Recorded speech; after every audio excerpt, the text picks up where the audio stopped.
നിയമസഭാ തെരഞ്ഞെടുപ്പിന്റെ പടിവാതിക്കലിൽ നിൽക്കെ കേരള രാഷ്ട്രീയത്തെ പിടിച്ചുലച്ച് മുഖ്യമന്ത്രി പിണറായി വിജയന്റെ വെളിപ്പെടുത്തലുകൾ. പതിറ്റാണ്ടുകളോളം ആലപ്പുഴയിലെ CPMന്റെ കരുത്തുറ്റ മുഖമായിരുന്ന ജി സുധാകരനെതിരെ വഞ്ചകൻ എന്ന കടുപ്പമേറിയ പ്രയോഗവുമായാണ് മുഖ്യമന്ത്രി രംഗത്തെത്തിയിരിക്കുന്നത്.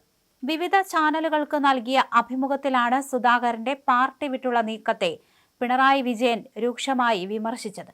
ജി സുധാകരൻ സ്വീകരിച്ചത് സാധാരണ മനുഷ്യന് നിരക്കാത്ത നിലപാടാണെന്ന് മുഖ്യമന്ത്രി കുറ്റപ്പെടുത്തി.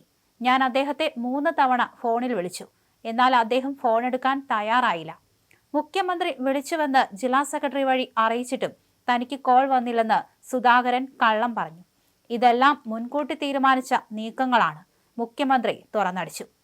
സ്ഥാനാർത്ഥിയാകണമെന്ന അതിമോഹമാണ് ഇത്തരം പുറത്തുപോക്കുകൾക്ക് പിന്നിലെന്നും ഇത് പ്രസ്ഥാനത്തോടുള്ള വർഗവഞ്ചനയാണെന്നും അദ്ദേഹം കൂട്ടിച്ചേർത്തു.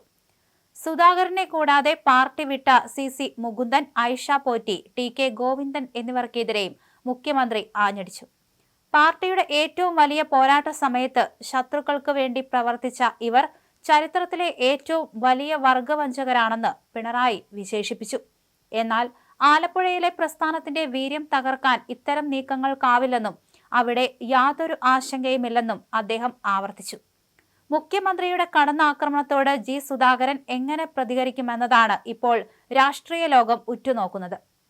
പിണറായിയുടെ 3ാം ഊഴം വിഫലമാകുമെന്ന് ഫേസ്ബുക്കിലൂടെ സുധാകരൻ നേരത്തെ സൂചിപ്പിച്ചിരുന്നു. അമ്പലപ്പുഴയിൽ സ്വതന്ത്രനായി മത്സരിക്കാൻ തീരുമാനിച്ച സുധാകരന് UDF പിന്തുണ നൽകിയേക്കുമെന്ന റിപ്പോർട്ടുകളും പുറത്തുവരുന്നുണ്ട്. താൻ പാർട്ടിയെ ചതിച്ചിട്ടില്ലെന്നും പാർട്ടിക്കുള്ളിലെ അവഗണനയാണ് തന്നെ പുറത്തെത്തിച്ചതെന്നാണ് സുധാകരന്റെ നിലപാട്. ഇന്ന് രാവിലെ 11 മണിക്ക് സുധാകരൻ മാധ്യമങ്ങളെ കാണുമെന്നായിരുന്നു വിവരം. മുഖ്യമന്ത്രിയുടെ വ്യക്തിപരമായ ആരോപണങ്ങൾക്ക് കൃത്യമായ മറുപടി നൽകാനാണ് സുധാകരന്റെ നീക്കം.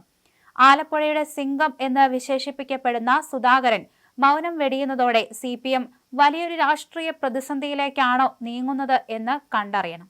അതേസമയം നമ്മുടെ നാടിപ്പോൾ നല്ല രീതിയിൽ വികസിച്ചു വന്നുവെന്നും നേരത്തെ ഉണ്ടായിരുന്ന ഇവിടെ ഒന്നും നടക്കില്ലെന്ന ധാരണ മാറിയെന്നും മുഖ്യമന്ത്രി പിണറായി വിജയൻ പറഞ്ഞു. ഇവിടെ പലതും നടക്കുമെന്ന ധാരണ വന്നിട്ടുണ്ട്. നമ്മുടെ ഉന്നത വിദ്യാഭ്യാസ മേഖല വലിയ രീതിയിൽ വികാസം പ്രാപിച്ചു വരികയാണ്. അതിന്റെ ഭാഗമായി ഉന്നത വിദ്യാഭ്യാസ സ്ഥാപനങ്ങൾ അന്താരാഷ്ട്ര നിലവാരത്തിലേക്ക് ഉയരുകയാണെന്നും പിണറായി വിജയൻ ഒരു മാധ്യമത്തിന് നൽകിയ അഭിമുഖത്തിൽ പറഞ്ഞു. അന്താരാഷ്ട്ര നിലവാരത്തിലേക്ക് കേരളത്തിലെ ചില വിദ്യാഭ്യാസ സ്ഥാപനങ്ങൾ എത്തിയിട്ടുണ്ട്. 13 സെന്റർ ഓഫ് എക്സലൻസ് കേന്ദ്രങ്ങൾ സ്ഥാപിക്കാൻ പദ്ധതിയുണ്ട്. ആധുനിക കേരളത്തിന് ചേർന്ന തരത്തിലുള്ള മാറ്റം ഉന്നത വിദ്യാഭ്യാസ മേഖലയിൽ വരേണ്ടതുണ്ട്. ആവശ്യമായ നൈപുണ്യം എല്ലാവർക്കും ലഭിക്കേണ്ടതായിട്ടുണ്ട്. നമ്മുടെ യുവത ലോകത്തിന്റെ ഏതു ഭാഗത്തുമുള്ള വികസിത രാജ്യത്തുള്ളവരുമായി പിടിച്ചു നിൽക്കാൻ കഴിവുള്ളവരായി മാറും. അത്തരത്തിലുള്ള കേരളം രൂപം കൊള്ളുകയെന്നത് പ്രധാനമാണെന്നും മുഖ്യമന്ത്രി പിണറായി വിജയൻ പറഞ്ഞു. ഇപ്പോൾ കേരളം നല്ല രീതിയിൽ വികസിച്ചു. എല്ലാ മേഖലയിലുമുള്ള സർവ്വതല സ്പർശിയായ വികസനമാണ് ലക്ഷ്യമിടുന്നത്.